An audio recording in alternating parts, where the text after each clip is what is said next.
all of us have attempted our optional paper, and very clearly those who have attempted are now in the relaxed mode. Papers are done. What is the next step that you take? So I am here to give you an outline of what was the nature of the question and what exactly was required to be attempted in both of your papers. And those who are preparing for upcoming attempts, they must take to their stride that the nature of preparation strategies changes with the changing nature of asked question. हमेशा अपने दिमाग में ये बात रखेंगे कि competitive examination की तैयारी स्टैटिक मोड पर नहीं होती। जैसे जैसे क्वेश्चन का ट्रेंड हमें चेंज होता हुआ दिखाई देता है, हमें बिल्कुल उसी तरह से अपने अप्रोच ऑफ प्रिपरेशन को बदलना पड़ेगा। इस साल का पेपर डिफिकल्ट था या मुश्किल था, इस डिबेट को हम कभी भी एक्नॉलेज नहीं करते, क्योंकि डिफिकल्टी और इजी होना अपने आप में एक बहुत ही सब्जेक्टिव रिलेटिव एक्सप्रेशन है। उसके लिए कोई भी पॉइंट का जस्टिफिकेशन देना थोड़ा सा मुश्किल काम होता है। पेपर की difficulty level is always decided by to what level we were prepared in reference to the questions that we are encountered. पर एक बात फॉर श्योर स्टैब्लिश होती है कि if you are preparing for optional like geography और for UPSC examination in general, previous year questions का importance बहुत ज्यादा है। More you are in practice of writing and framing the answer, more you get the edge over your competitors. So I'll be taking the discussion of the different sections in different slots. In this session, I want to take section A of paper 1 and what was the question and what was the requirement of writing them. Interestingly, पहली बार 20 और 10 marks के question हमें मिले 15 marks की जगह, तो ये भी एक मेजर अच्छा सा चेंज दिखाई दिया। Let us discuss all of them one by one. So getting on with question number 1, the compulsory question 10 into 5.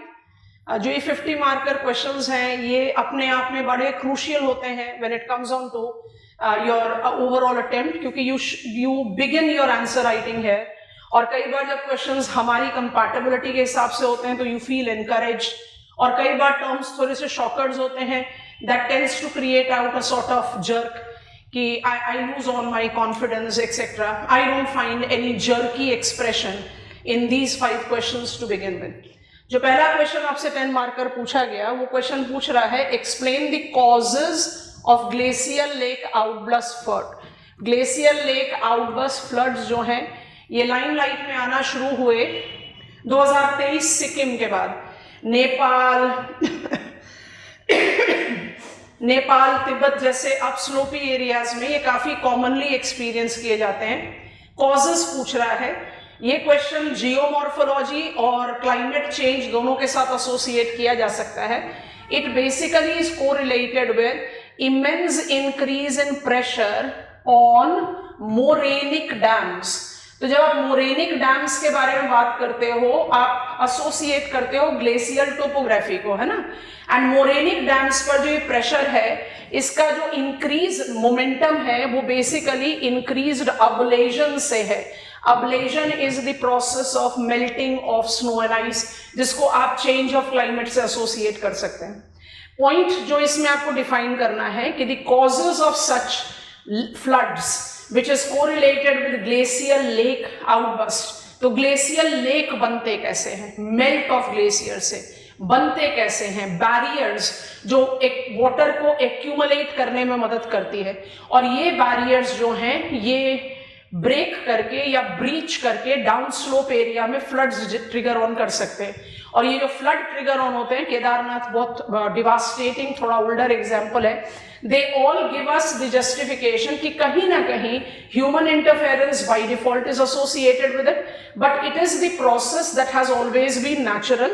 अब क्योंकि human occupants ऐसी जगह पर बहुत ज्यादा है, human manipulation to climate system बहुत ज्यादा है, rampant unsustainable construction बहुत ज्यादा है, there is by default the magnitude of it that has been mobilized or enhanced, you can put it that way. So causes जब पूछ रहा है तो आप इसको पहले तो डिफाइन कीजिए। डिफाइन करने के बाद जब आप इसके causes के बारे में बात कर रहे हैं तो you can take it up as both natural as well as man-made. और जब आप इसका एग्जाम्पल जस्टिफाई करते हैं, you have to always quote examples to prove your point, उसमें आप फिर कंक्लूड करते समय कि what are the ways out of overcoming this important risk that we have generated for us in terms of both life and property. उस पर आप conclusion दे सकते हैं. तो I find it to be an easier question. दूसरा question बिल्कुल hard core geomorphology से है. What is solifluction, what are its impact. Solifluction को आप एसोसिएट करते हो मास वेस्टिंग से. Solifluction is identified to be comparatively slower gravity transfer of ablated material. Solifluction is always associated, फिर आ गया वही वाला बात, glacier ablation. Solifluction is identified to be related to periglacial areas. Solifluction tends to generate out what is called jelly zones, और इसलिए कई बार scholars इसको jelly फ्लक्शन के साथ भी एसोसिएट करते हैं. पेरीग्लेशियल रीजन्स में sequential freeze and thaw activity जो चलती है, that tends to generate out load of weathered rock material. जो किसकी वजह से हो रहे हैं? It is happening because of the ice wedge effectivity, जहां जॉइंट एनलार्जमेंट है because of the changing volume of ice water. तो ये जो आपका frost weathering है, it is experienced in periglacial area. Periglacial area में जो frost heaving है, it tends to generate out the broken rock material which is mixed up with. It's not just the variable textured material. ये कहीं ना कहीं associate करता है with the say water that is generated due to ablation. और slope की availability में जब ये डाउन स्लोप मूव करता है, it tends to create what is called solifluction lobes. और सॉलिफ्लक्शन लोब्स जो हैं वो जेनरेट आउट करते हैं gradual change in the gradient from what can be summital convexity to the levelling, जिसको हम पेल्टियर के पेरीग्लेशियल साइकिल से डिराइव आउट करते हैं. What are its impact? Its impact can be associated with both. Number one, physical impact, because physical impact will be associated with termination or modification of existing periglacial region, और आप इसको associate out कर सकते हो with, so ऐसे physical impact आप लिख सकते हैं, and it by default can make up the impact on the potential restricted habitat. इस एरिया में ह्यूमन ऑक्यूपेंस कम होता है, तो डायरेक्ट इकोनॉमिक इम्पैक्ट तो नहीं जस्टिफाई होता है, बट यस एक एक्सेलरेटेड सॉलिफ्लक्शन और solifluction lobes can be associated with eventual potential snow avalanches. तो वहां पर एक हजार्ड का पॉइंट आप जरूर डाल सकते हो, because I can correlate it to be the prerequisite or precondition development that can relate to potential. हर सॉलिफ्लक्शन लोब नहीं एसोसिएट करता इससे विद स्नो एवलांचेस. सो आप इस तरह से इसका कंटेंट क्रिएट आउट कर सकते हैं. Okay, then comes in again geomorphology. Geomorphology का काफी मेजर से रहा हमारे क्वेश्चन 1 में. The question reads, what geological and tectonic processes leads to formation of nappes in orogenic belt. Geological भी पूछ रहा है और टेक्टोनिक भी पूछ रहा है. दोनों को लिखने के लिए पहले अपने आप को रिमाइंड करो कि geological is structural, and when I take geological as structural, मुझे बिल्कुल फंडामेंटल्स ऑफ डिफॉर्मेशन से कंटेंट पिकअप करना पड़ेगा. और वो फंडामेंटल कंटेंट क्या होगा? Geological is associated with, geological structure के साथ एसोसिएट करो, और जब आप इसको स्ट्रक्चर के साथ एसोसिएट कर रहे हो तो आप क्या करोगे? आप जस्टिफाई करोगे डक्टाइल वर्सेस ब्रिटल रॉक. पहली बात ये. और टेक्टोनिक प्रोसेसेस का मतलब क्या हो गया? You are talking about folding, because you are taking a preference of deformation that associate with folding that relates to nappe. nappe को आप किसके साथ relate करते हैं? fold orogeny. तो basic pointers को पकड़े अगर, तो मुझे जियोलॉजिकल डायमेंशन भी देना है, मुझे टेक्टोनिक प्रोसेस भी देना है, और मुझे ओरोजेनिक बेल्ट भी स्पेसिफाई करना है। ओरोजेनिक बेल्ट को अगर स्पेसिफाई करो तो हिमालयाज सबसे अच्छा एग्जाम्पल है, क्योंकि हिमालयाज के दोनों सिंटैक्सिकल बेल्ट्स जो है they give you example of world's recognised nappe. And how do I define nappe? It is defined as broken fold. अब जब ब्रोकन फोल्ड होगा तो इसको आप मिस इंटरप्रेट कर सकते हो थ्रस्ट के साथ या ओवर थ्रस्ट फोल्ड के साथ, वहां पर आप गड़बड़ कर दोगे स्ट्रक्चर और प्रोसेस में। तो ध्यान से सोचे, हम नॉर्मली क्या बिलीव करते हैं कि रॉक का डिफॉर्मेशन कंप्रेशनल स्ट्रेस से हुआ, तो कंप्रेशनल स्ट्रेस इंड्यूस किया, rocks are going to get folded, but that inevitable, जो हमने अपने दिमाग में कहीं चिपका रखा है जो गलत है, that inevitable combination is regulated by the fact कि rock जो है मेरा वो डक्टाइल है। इसका मतलब स्ट्रक्चर का रोल बहुत इंपॉर्टेंट फाउंडेशन क्रिएट करता है कि अल्टीमेटली किस तरीके का डिफॉर्मेशन होगा। अगर रॉक डक्टाइल है तो वो फोल्ड करेगा, अगर रॉक ब्रिटल है तो कंप्रेशनल स्ट्रेस में वो ब्रेक करेगा, फॉल्टिंग होगी। नापे is example of that ductile rock which was subjected to compression and eventually the compressional outcome, that is fold, have got broken. इसलिए नापे का हमेशा मैसिव लैटरल एक्सटेंशन होता है, और यही लैटरल एक्सटेंशन मुझे दिखाई देता है with river Indus and river Tsangpo, जो साउथवर्ड बेंट है उसके साथ। तो आपको जब क्वेश्चन पूछ रहा है कि आपको जियोलॉजिकल डोमेन भी देना है, टेक्टोनिक प्रोसेस भी देना है, ओरोजेनिक बेल्ट का भी मेंशन देना है, तो ओरोजेनिक बेल्ट का मतलब आपको एग्जांपल देने हैं, जियोलॉजिकल डोमेन मतलब आपको स्ट्रक्चरल डायमेंशन देना है, प्रोसेस मतलब आपको डिफॉर्मेशन के बारे में बात करना है। तो ये बड़ा ही एलिमेंट्री पार्ट ऑफ जियोमॉर्फोलॉजी, जिसको हम डिराइव आउट करते हैं जियोलॉजिकल स्टडी से, वहां से डिराइव्ड है।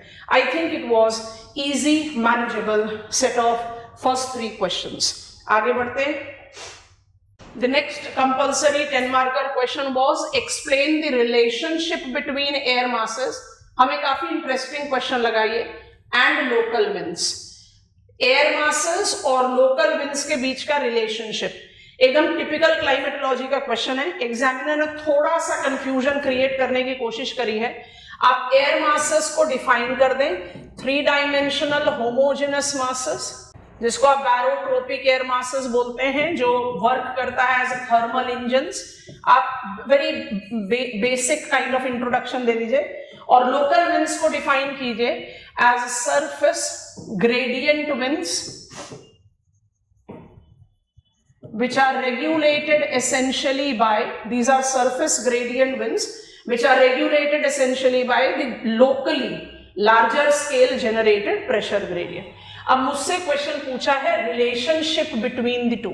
तो जब आप कहते हो ना कि my air mass marks up its movement as thermal engines in the influence of planetary winds modifying the areas where they advect and get modified themselves, यहां पर एसोसिएट करो कितने तरीके के लोकल विंड्स को आप रेगुलेट करते हैं। ट्रिक क्या फॉलो करना है, कॉन्टिनेंटल पोलर एयर मास लेकर ब्लिजर्ड्स को जस्टिफाई करो, कॉन्टिनेंटल ट्रॉपिकल एयर मास को लेकर सिरोकू, हरमटन, आपको समझ में आ रहा है, मरीटाइम ट्रॉपिकल एयर मास को लेकर आप लोकल विंड्स का जस्टिफिकेशन ले रहा है। तो you can take up example of sea breeze. Are you getting it? करना क्या है, air masses are 3-dimensional homogeneous masses of air that makes up thermal engines in the climatic setup. Local winds को generate भी करता है और local winds से manipulate भी होता है। जब डस्ट डेविल्स के बाद समर्स में सहारा डेजर्ट में हाई प्रेशर रीस्टैब्लिश हो रहा है, तो कौन सा एयर मास रीस्टैब्लिश हो रहा है? कॉन्टिनेंटल ट्रॉपिकल ही तो हो रहा है। और इसका जो सोर्स, इसका जो एडवेक्शन है, वो किस किस के साथ एसोसिएट करता है? सिरोकू भी है, खामसिन भी है, हरमटन भी है।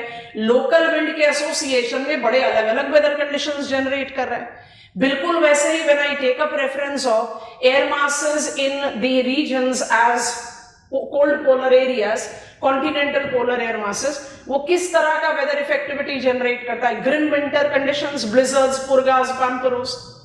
I think we can create out that multi-dimensional relation by recognizing local winds as well as air masses as my base.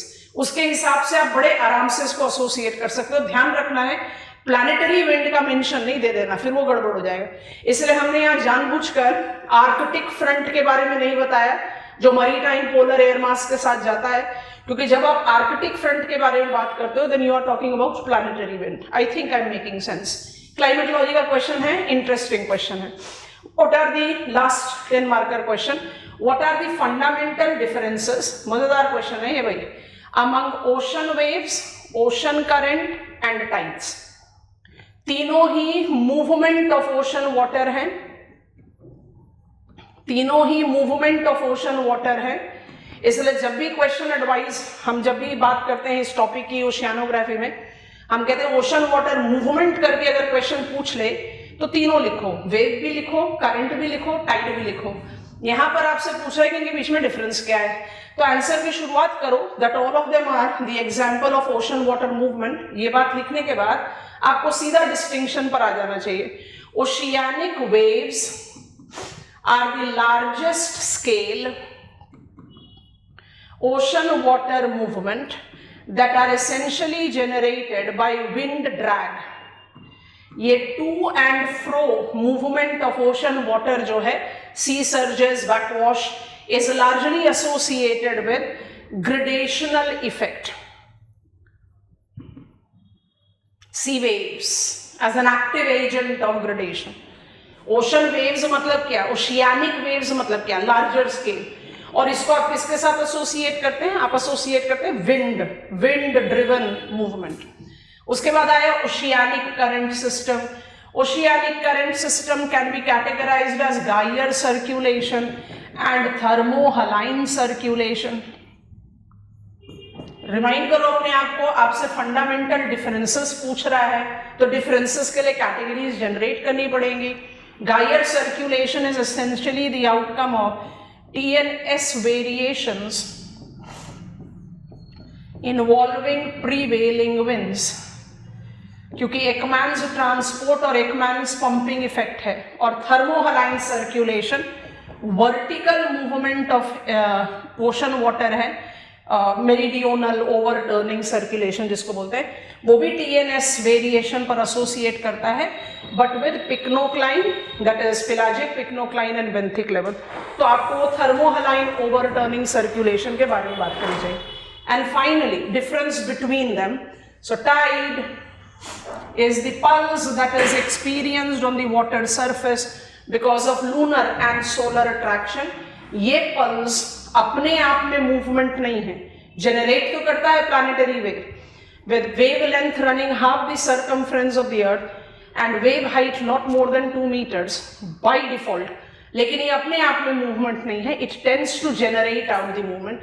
So pulse due to gravitational effect यहाँ लिखो, और उसके बाद इसके बाद जल्दी से इसके बारे में बता देंगे. As the example that is associated with, एक एम्फीडोमिक सिस्टम है आपका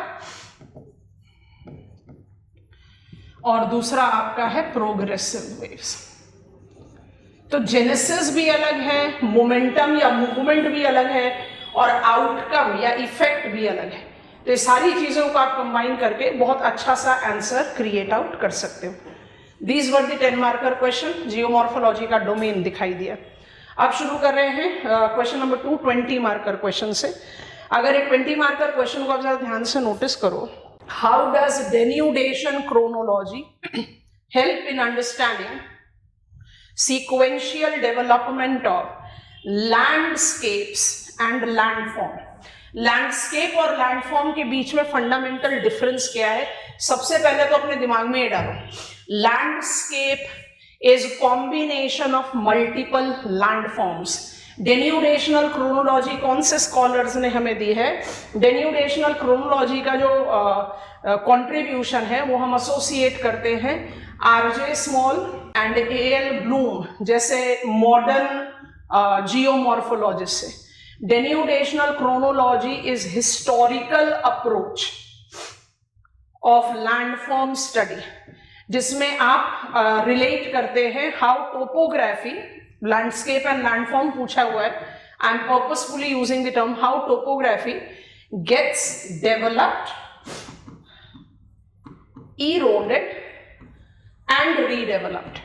इसलिए जब आप बात करते हैं of denudational chronology, historical approach, आप एसेंशियली इसको किसके साथ रिलेट नहीं कर पाते हो?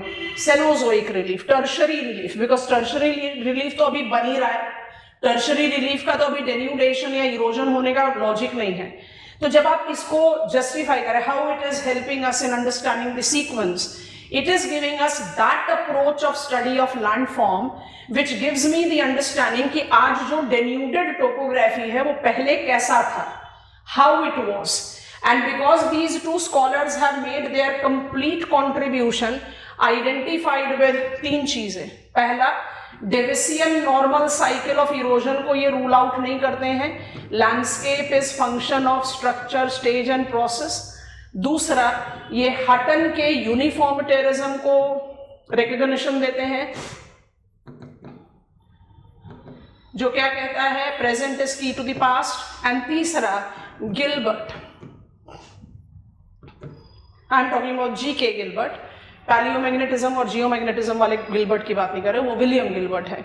तो जी के गिलबर्ट का आप एसोसिएशन ले रहे हो डायनामिक इक्विलिब्रियम का. जैसे ही आपने इन तीनों कॉन्ट्रीब्यूशंस को जस्टिफाई करा, आपने एक लॉजिकल, एक बहुत इलाबोरेट आंसर तैयार कर दिया कि how a sequential approach, historical chronological approach of denudational chronology helps us me to reconstruct how the topography have marked up its development as it is today. और क्योंकि यहाँ पर आप present is key to the past, endogenic upliftment और exogenic down cutting को साथ साथ हाथ दे रहे हो, या you are giving them correlated kind of functioning, आप अपने आप एक बड़ा कॉम्प्रिहेंसिव परव्यू देते हैं. व्हाट इज द रीजन कि हम जियोमॉर्फिक साइकिल को ज्यादा फॉलो करते हैं और डेन्यूडेशनल क्रोनोलॉजी को नहीं? उसके पीछे सिंपल सा लॉजिक है कि इरोजनल साइकिल जो डेविसियन अप्रोच पर बेस्ड है, number 1 is simple, and number 2 gives me the scope to integrate all the chronologically developed topography. Denudational chronology क्योंकि historical approach है, कहीं restrict कर देता है tertiary relief के study को. आप इस तरीके से इसको conclude out करने में मदद कर सकते हैं. So this is how you should take it up as your answer to this question. अच्छा, ये जो मेरा क्वेश्चन नंबर 2 था, इसमें 20 मार्कर क्वेश्चन के बाद दोबारा फिर 20 मार्कर क्वेश्चन दिया एग्जामिनर ने. ये बड़ा इंटरेस्टिंग चेंज दिखा हमें इस बार के क्वेश्चन पेपर में. टिपिकल मरीन रिसोर्सेज वाला क्वेश्चन है. What is deep sea mining? Deep sea mining की बात करते ही आपको International Seabed Authority of United Nations Convention on laws of seas को एसोसिएट करना पड़ेगा. What are the potential benefits and risk associated with it? Answer की शुरुआत बड़े आराम से मरीटाइम जोन से करो. मरीटाइम जोन में आइडेंटिफाई करो economic continental shelf. Economic continental shelf के साथ जो सारे रिसोर्सेज हैं उनको आप जस्टिफाई कीजिए. These resources correlate not just to the conventional potentialities of energy resources but also the cobalt crust, polymetallic nodules, sulphite crust etcetera. आप जब इनके मैप ऑफ वर्ल्ड बना के इंपॉर्टेंट लोकेशंस जस्टिफाई कर सकते हैं. डिफाइन इंटरनेशनल सीबेड अथॉरिटी का role, how it is correlated with that economic continental shelf, where ISA will be justifying the prominence on the priority basis of the stake claimers कि कौन सी country है, maritime state है जो अपना claim justify कर सकती है और यूटिलाइज कर सकती है रिसोर्सेज. तो आप पहले पार्ट ऑफ आंसर में, ये भी 20 मार्क का क्वेश्चन है, तो आप पहले पार्ट ऑफ आंसर में एक कन्वेंशनल फ्रेम रखें. आप बात करें maritime zones, laws of seas की, आप बात करें इकोनॉमिक कॉन्टिनेंटल शेल्फ की, आप बात करें ISA की अथॉरिटी की, और उसके बाद आप चेंज ऑन करें with what are the important resources. यहां पर आप मैप ऑफ वर्ल्ड ऐड कर सकते हैं that has been identified with the potentialities of exploitation as outline by ISA. ISA की वेबसाइट में बहुत आराम से वाला मैप हमें मिलता है. as identified by ISA, आप इसको करें। अब जब आप यहां तक पहुंच गए तो ये जो सेकेंड पार्ट है बेनिफिट्स और रिस्क, ये दोनों अपने आप वीव होना शुरू हो जाता है। Because what are the benefits? We are growing with our population, we are growing with our affluence, we are looking in for more sustainable and equitable growth। इन सबकी जस्टिफिकेशन में we are ever looking in for नए resource base. तो deep sea mining में मुझे बहुत सारी high probabilities मिलती हैं of the resources which have been in conventional use and of the resources which are projected of very high valued use। तो आप इस तरह से अपना बेनिफिट्स के बारे में बात कर सकते हैं। और जो रिस्क एसोसिएटेड है, it by default is correlated with benthic dwellers. तो यहां पर आप अपना रेफरेंस लीजिए एक्वाटिक इकोसिस्टम की, light pollution, noise pollution, pathogens, क्योंकि we need to be aware of the fact that the benthic habitats incorporate that kind of specimen which are not even fully explored। हमें अभी पूरी तरह से पता भी नहीं है कि कितने ऑर्गेनिज्म, कितने वैरायटी ऑफ ऑर्गेनिजम्स वहां थ्राइव कर रहे हैं। Their habitat is very calm, poised, control, light वहां बहुत कम है, अफोटिक जोन है। वहां पर consistent human interference with machines, with robots, etc., by default are going to create risk, and that risk essentially is related to the habitat destruction। तो एक pointer तो आप habitat destruction के साथ एसोसिएट कर सकते हैं, और दूसरा आप किसके साथ एसोसिएट कर सकते हैं, जो इस बार आपके जनरल स्टडीज में क्वेश्चन पूछा गया है, उसी से रिलेट कर दो। We can have the possibility of submarine landslides which can trigger up tsunamis, and that can have detrimental effect even into the shoreline areas। तो जो रिस्क इन्वॉल्व है वो भी बहुत मैसिव है। पोल्यूशन है, सुनामी ट्रिगरिंग है, लैंडस्लाइड है, हैबिटेट डिस्ट्रक्शन है, ये सब कुछ इसके साथ का रिस्क है। I hope you are understanding. So pollution भी है, हैबिटेट डिस्ट्रक्शन भी है, और पोटेंशियलिटी ऑफ सबमरीन लैंडस्लाइड भी है। 20 मार्क का क्वेश्चन है, काफी इलाबोरेट स्कोप होता है राइटिंग के लिए। जो सी पार्ट था हमारा वो 10 मार्कर क्वेश्चन है। Man and wildlife conflicts are ever increasing, discuss its causes, consequences and remedial measure. Causes भी लिखना है, कॉन्सिक्वेंसेस भी लिखना है, और रेमेडियल मेजर भी लिखना है। कॉजेस, कॉन्सिक्वेंसेस, रेमेडियल मतलब वे फॉरवर्ड भी लिखना है। तो man and wild conflicts are increasing. आपके आंसर की शुरुआत किससे होनी चाहिए? What is meant by man and wildlife conflict? Man and wildlife conflict is that when human interference or human extension of land utilization is breaching what is the natural, what is unforeseen by default boundary between this should be cultural and this should be natural। आप example cite करें, multiple example thanks to social media that we are now getting the live images of किस तरह से elephant is creating havoc in the busy market of Darjeeling, West Bengal, or how we are noticing the carnivorous heterotrophs as roaming around in the very prestigious or elite hospitality segment in Jamnagar। So इस तरह के examples justify क्या कर रहे हैं कि there has been an ever increasing encroachment of humans into the area that should be defined as wild। तो ये कॉन्फ्लिक्ट के आप एग्जाम्पल्स देंगे। Man wild conflict are ever increasing is incentive conflict and also with migratory corridors conflict. Examples देकर अपना point को justify करें। इसके कॉजेस लार्जली एसोसिएट होते हैं अनसस्टेनेबल, एकदम अनसस्टेनेबल फ्रंटियर एथिक्स से। I think we can easily derive out these key terms from our environment geography to create out a logical answer। Frontier ethics कहता है कि everything resources are not they become। हम इसमें अपने आप को, humans अपने आप को क्या edge देने की कोशिश करते हैं कि जब तक मेरी कैपेसिटी नहीं है नेचर या नेचुरल एसेट्स को इस्तेमाल करने की, तब तक टाइगर करो, एलिफेंट करो, बियर करो, इंसेक्ट करो, रेप्टाइल करो, बर्ड्स करो, मुझे कोई प्रॉब्लम नहीं है। बट जिस दिन मैंने कैपेसिटी डेवलप कर ली, फिर मेरा फर्स्ट लेजिटिमेट राइट हो जाता है टुवर्ड्स दीज रिसोर्सेज। तो ये अपने आप में क्या है, this has created the fundamentals of environmental challenge.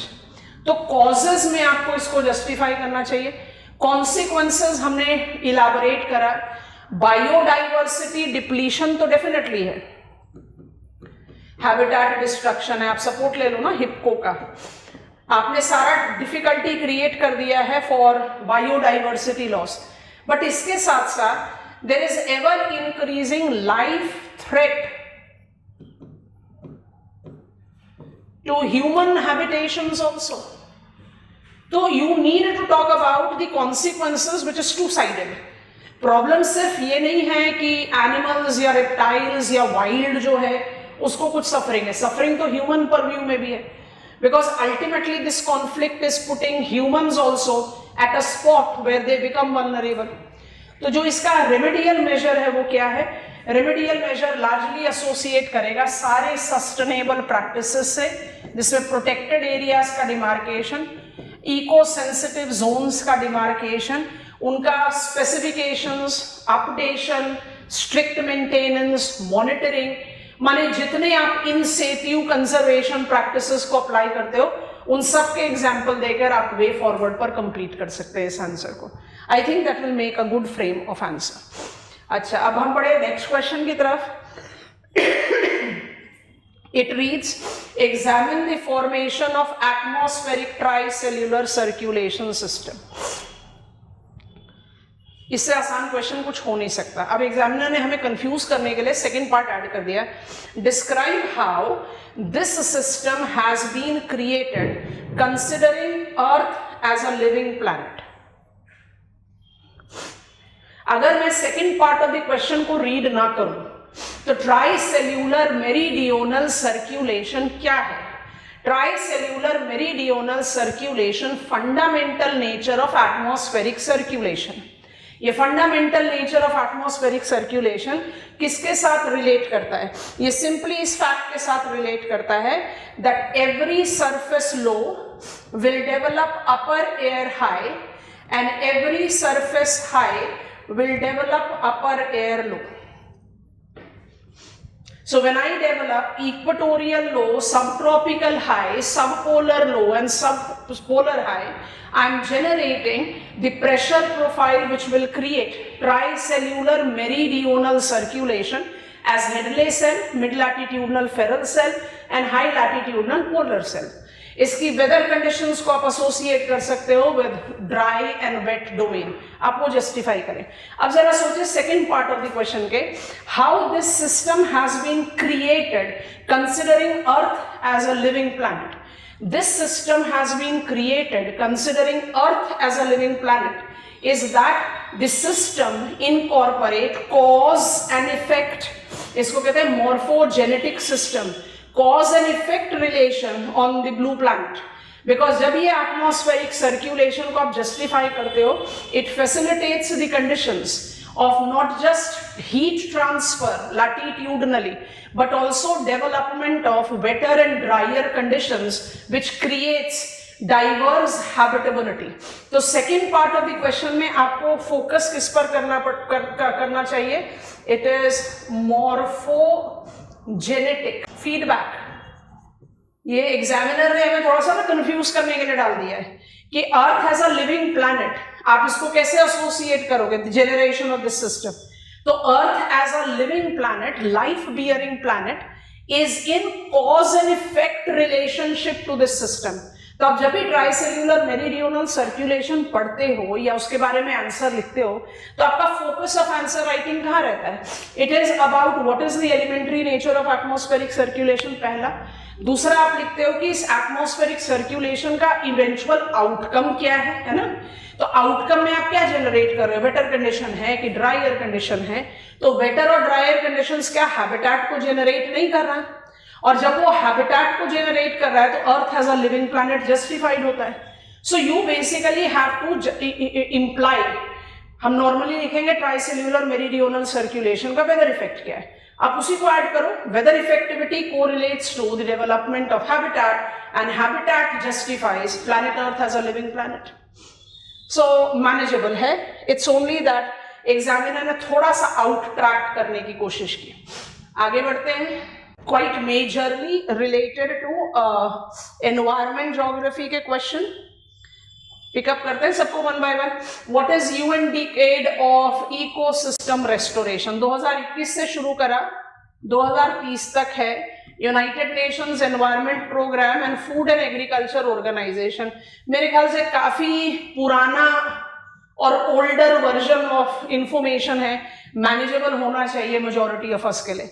What is UN decade of ecosystem restoration. So आप UN decade of ecosystem restoration के बारे में बात बताइए. इकोसिस्टम भी है और रेस्टोरेशन भी है. Ecosystem highest hierarchical biological system that is comprised of gene, cell, organ, organism, population system. Restoration करना है तो restoration correlate with reverse, restore and halt. जहां पर भी आप रिवर्स कर सकते हो उसको रिवर्स करो. Normally every change that we have induced to the environmental ecosystem is irreversible, पर जहां पर भी पॉसिबल है. रेस्टोरेशन जहां पर आप जो भी लॉस किया है उसको कहीं कहीं करेक्ट कर सके. एंड हॉल्टिंग, ये जो प्रोसेस है इसको एसोसिएट किया है Food and agriculture Organization and United Nations environment Programme में इनकम्पैटिबिलिटी टू ग्लोबल गोल्स. हम second part of the question का आंसर क्रिएट कर रहे हैं.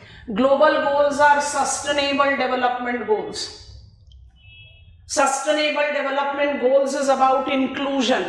Sustainable development goal is about equitable distribution. Sustainable development goal is about enhancing resilient community, food security, minimizing the challenges or minimizing the vulnerability that is associated with extreme weather events. आप जैसे इन सब चीजों को justify करते हो, ecosystem restoration, ये सारे pointers देखो इसको.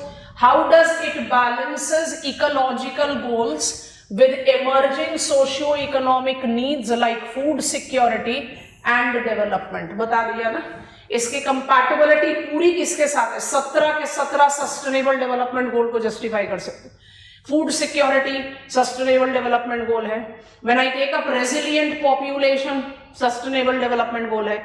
Every dimension of ecosystem restoration is talking about reversing, halting and restoring so that we can induce inclusive, decentralized, diversified, sustainable growth. और जब sustainable growth होगा तो food security by default associate होगी, क्योंकि food insecurity के पीछे क्या reason? Food insecurity के पीछे reason climate sensitivity enhancement, climate hazard and related refuge. So you basically are trying to justify कि FAO का इसमें participation होना और sustainable development goal को इसके साथ relate करना is all about inclusion. And if it is all about inclusion, it has to be development with food security.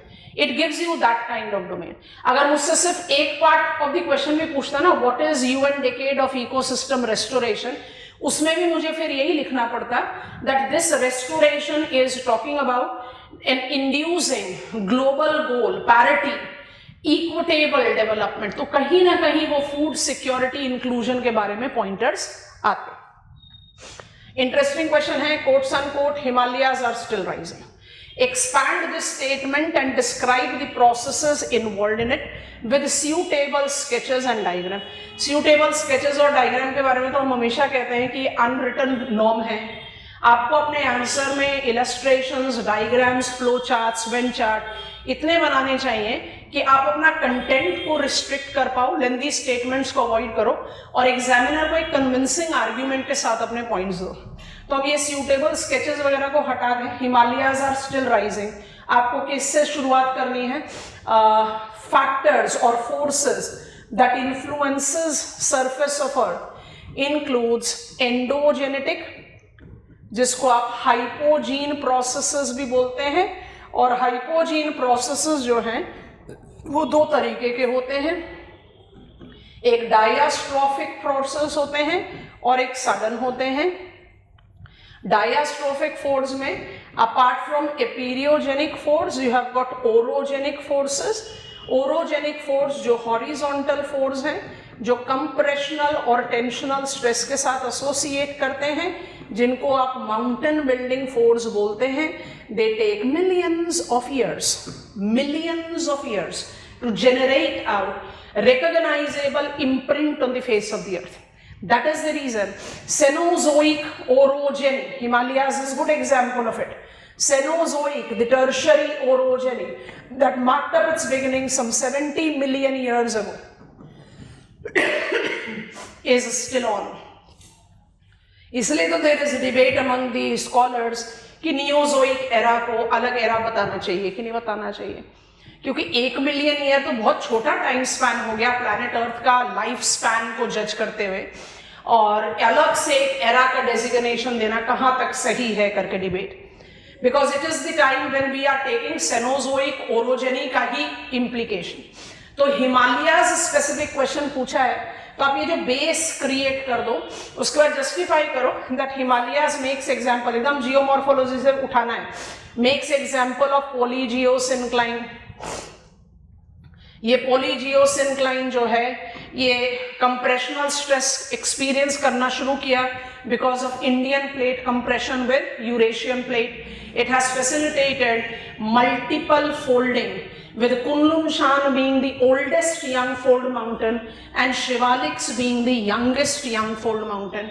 इसमें जो कॉर्डिलेरास है उनके आप डायग्राम बनाओ रिवर्स फॉल्ट के साथ, बड़ा मजेदार डायग्राम बनता है। कुनलुन शान तिब्बतन प्लाटी और हिमाद्री बनाकर आपने मीडियल मास दिखा दिया, और हिमाद्री हिमाचल शिवालिक को बनाते हुए trans Himalayan structure zone, sorry Indus Tsangpo structure, फिर ट्रांस हिमालयन, फिर मेन सेंट्रल, फिर main boundary, you can take up the demarcation of that. Polygeosynclinal purview में जब आप जस्टिफाई करते हो Himalayas are still rising, you are taking reference of Mount Everest as your example. Mount Everest की height का reassessment जो नेपाल ने किया in collaboration with China have established कि हिमालयाज अभी भी बन रहे हैं, क्योंकि Indian plate is still compressing with Eurasian plate, है ना। तो आप यहाँ पर दो तरीके के डायग्राम बना सकते हो जैसे हमने आपको समझाया, एक तो आप बना दो मीडियल मास का और दूसरा आप बना दो मल्टीपल फोल्ड्स का in reference to reverse fault, और आप एक्सपैंड करो इस स्टेटमेंट को with diastrophism, creates logical answer. चलिए नेक्स्ट क्वेश्चन पढ़ते हैं। What are the ecological consequences, यहाँ काफी इंटरेस्टिंग टर्म है, थोड़ा ध्यान से पढ़े। Ecological consequences of agricultural deforestation in the Amazon and Congo basins, particularly concerning biodiversity and climate regulation. Ecological consequences of agricultural deforestation, मतलब कहीं एक specification दे दिया, we are having lumbering, we are having infrastructure development, we are having mining. These are the activities that are going on in Congo basin and Amazon basin. तो mining infrastructure development भी चल रहा है, transport infrastructure development भी चल रहा है। Apart from it we are taking a preference of lumbering, tropical wood lumbering का जो एक्टिविटी है सब चल रहा है in both the major equatorial rain forest of the world, चाहे वो अमेजन है चाहे वो कॉन्गो बेसिन, ठीक है। लेकिन क्वेश्चन पूछ रहा है एग्रीकल्चरल डिफॉरेस्टेशन, तो एग्रीकल्चर की वजह से हमने क्या किया है, आप सोचो दोनों बेसिन्स में मेरे पास अलूवियल सॉइल विच इज लेटेरिटिक, है ना। आप लेटेरिटिक अलूवियल सॉइल के बारे में बात कर रहे हो, तो सॉइल फर्टिलिटी जो है वो इतनी स्ट्रॉन्ग नहीं। Soil fertility in Amazon and Congo basin is not identified to be immensely fertile, है ना। तो यहां पर एग्रीकल्चरल का पॉसिबिलिटीज क्या हो सकता है, वो crops which requires acidic soil, जिसको कम पीएच वैल्यू चाहिए। तो एग्रीकल्चर डेवलपमेंट यहां पर एसेंशियली जो है वो पाम ऑयल, ऑयल पाम भी बोलते हैं इसको, के कल्टीवेशन के लिए बहुत प्रोमिनेंटली एसोसिएट किया गया। Apart from it we take it up to be associated with traditional plantation, जिसमें आप लार्जली एसोसिएट करेंगे क्रॉप्स एज कसावास, फिर आप करो कोकोआ, क्योंकि आप अमेजन बेसिन को भी ले रहे हो तो आप कॉफी को भी जस्टिफाई कर सकते हो। These practices have led to decreasing density and area of green cover. And what is the biodiversity and climate regulation? तो यहां पर आप क्या करें, आप पिकअप कर ले अपना elementary domain of how trees provides habitat to all biodiversity being the phototrophs. दूसरा, how do I justify 2050 तक कॉन्गो बेसिन का 27% फॉरेस्ट कवर क्लियर होना प्रोजेक्ट किया जा रहा है। और जब ये प्रोजेक्शन हो, और अभी रिसेंट पास्ट में हमने अमेजन बेसिन में one of the major forest fire देखा था, एकदम रिसेंट एग्जांपल नहीं है, ऑस्ट्रेलियन बुश फायर के आसपास। ये सारी चीजें मुझे क्या चीज का रिमाइंडर दे रही हैं? It is going to have an immense effect on the global climate, क्योंकि ये जो रेन फॉरेस्ट हैं they are the major areas of carbon sinks for world. तो लोकल रीजनल लेवल पर तो इंपैक्ट पड़ेगा ही, बायोडाइवर्सिटी पर भी पड़ेगा, सॉइल फर्टिलिटी पर भी पड़ेगा, वाटर साइकिल पर भी पड़ेगा, but it will have its far reaching implication in the global climate. और यहीं पर आपको जज करना है that it is no longer the concern कि ब्राजीलियन पीपल डिसाइड कर ले कि उन्हें अमेजन बेसिन को कन्वर्ट करना है as industrial area. It is actually affecting and influencing global population. तो आपको एग्जाम्पल साइट करके यहां पर अपना पॉइंट प्रूफ करना है। जब भी आप सेकेंड पार्ट लिखोगे बायोडाइवर्सिटी एंड क्लाइमेट रेगुलेशन, आप कन्वेंशनल एनवायरमेंट ज्योग्राफी से पिकअप कीजिए कि बायोडाइवर्सिटी का रेगुलेटर होता है primary productivity, because that determines feeding capacity. तो जितना ज्यादा फोटोट्रॉफिक डेंसिटी है उतना ज्यादा प्रोडक्शन है, उतना फीडिंग है, उतना बायोडाइवर्सिटी है। आप ग्रीन प्लांट्स को ही खत्म कर दोगे तो आपने अपने आप ही बायोडाइवर्सिटी डिप्लीशन का तैयारी कर दिया। And carbon sequestration is a very important thing that associate with rainforest. I think this suffices. The final set of 2 questions, interesting one. Examine the distribution and balance of energy in Earth's atmosphere system. Distribution and balance of energy. Earth's atmospheric system. Distribution, balance.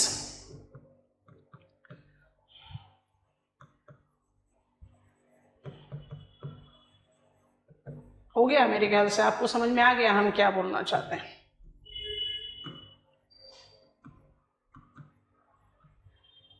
Yes, done. Incoming outgoing 2 चीजें लिया, latitudinal heat budget ले लिया तो advection ले लिया, flux due to latent heat ले लो and flux due to specific heat ले लो, आपने काम के तैयार कर दिया। Distribution and balance of the earth's atmospheric system is incoming solar radiation, though constant in its amount, varies in its distribution as regulated by angle of sun rays, season cycle, and that is the reason planet Earth receives a different amount of insolation in different part, that generates different temperature zone। शुरू हो गया answer. जब आप temperature zone की बात करोगे तो insulation पर बेस करोगे, और जब आपने टेम्परेचर की बात कर दी तो आपने ऑटोमेटिकली क्या जस्टिफाई करा? There is a budget, there is a balance between incoming and outgoing. वो जो बैलेंस है इनकमिंग एंड आउटगोइंग वही तो बता रहा है ना बैलेंस ऑफ एनर्जी। तो इनकमिंग एंड आउटगोइंग में जो आप 45 डिग्रीज माने 45 डिग्रीज नॉर्थ एंड साउथ के बीच में हीट सरप्लस एंड 45 से 90 के बाद हीट डेफिसिट बताते हो, तो वहां पर बैलेंस कैसे हो रहा है? तो आप बाकी फैक्टर्स को रोप इन कर देते हो। इससे ज्यादा आसान क्वेश्चन कुछ हो ही नहीं सकता। And finally describe the process of formation of barrier islands. अब इसमें से हम में से कितने लोगों ने सोचा कि भाई बैरियर आइलैंड का मतलब तो होता है बैरियर रीफ। कैसे बैरियर रीफ होता है बैरियर आइलैंड? बैरियर डिफाइन करो, कैसे डिफाइन करोगे? ऐसे डिफाइन करोगे। सोचो, हमारा शोरलाइन, हमारा इंक्रीजिंग डेप्थ, और ये हमने डिमार्केट कर दिया बैरियर। ये मेरा कोस्ट लाइन हो गया, ये मेरा शोर लाइन हो गया, ये मेरा मीन सी लेवल हो गया, ये मेरा पूरा का पूरा एक बैरियर आइलैंड बन सकता है। एक बन सकता है, बहुत सारे बन सकते हैं, है ना। अब सोचो कि ये बैरियर आइलैंड्स किस किस तरीके से बन सकते हैं। ये बैरियर आइलैंड रीफ हो सकता है, ये बैरियर आइलैंड ऑफ शोर बार हो सकता है, ये बैरियर आइलैंड डाल्मेशियन शोरलाइन हो सकता है। आपको समझ में आ रही है कि नहीं आ रही है? हमने जिन बच्चों से बात करी पेपर के बाद, उन्होंने बैरियर रीफ पकड़ लिया इस क्वेश्चन को, और यहां हो गया मिस इंटरप्रिटेशन। क्वेश्चन पूछ रहा है process of formation of barrier island. Define करो बैरियर आइलैंड, ऐसा डायग्राम देके उसका जस्टिफाई करो कि इनके टाइप्स क्या हैं, और जैसे जैसे जस्टिफाई करते जा रहे हो इनका सिग्निफिकेंस जस्टिफाई करते जाओ। डाल्मेशियन शोर मेक्स एक्सेलेंट हार्बर, ग्रीस बहुत अच्छा एग्जांपल है। जब आप ऑफशोर बार के बारे में बात करते हो, you take it up as excellent harbour and habitability. जब आप बैरियर के बारे में बात करते हो तो it gives you coral reef मुझे किस तरह का रेन फॉरेस्ट कंडीशन देता है इन ट्रॉपिकल वाटर, तो इन सबका आप बेनिफिट जस्टिफाई कर दीजिए। ग्रेट बैरियर रीफ बहुत अच्छा एग्जांपल है ना। बायोडाइवर्सिटी हॉटस्पॉट के तौर पर आप उसको जस्टिफाई कर सकते हैं। I mean tropical photic zone, तो उनकी significance in terms of their categories divide होनी चाहिए। बैरियर आइलैंड को आप सिर्फ और सिर्फ बैरियर रीफ जज कर लो तो आपका क्वेश्चन डेफिनेटली आपके हाथ से छूटा। These are the 4 questions of your section A paper 1। आपको पहली बार एक मेजर मॉडिफिकेशन मिला है 2020 marker question with 10 marker. Nature of questions as I have discussed and I have talked about, मुझे नहीं लगता आप में से किसी को भी इसके बारे में कॉम्प्रीहेंशन नहीं आ सकता। वो अलग बात है कि फर्स्ट टाइम आप क्वेश्चन रीड करते हो तो हो सकता है आप उसको थोड़ा डिफरेंट तरीके से कॉम्प्रीहेंड करें एंड इवेंचुअली आप रियलाइज करो नहीं, क्वेश्चन का डिमांड थोड़ा डिफरेंट था। यही चीजें प्रैक्टिस से आती है, और इसलिए दोबारा कह रहे हैं PYQs का प्रोमिनेंस बहुत ज्यादा है, और हम PYQs बेस्ड टेस्ट सीरीज शुरू करेंगे। और आप सबसे एडवाइस करेंगे, जितने भी बच्चे ज्योग्राफी ऑप्शनल के साथ तैयारी कर रहे हैं, मिस आउट मत करना इसको। Do check out for this space as I'll be discussing section B of paper 1 followed on by paper 2. Bye bye from my side for the time being.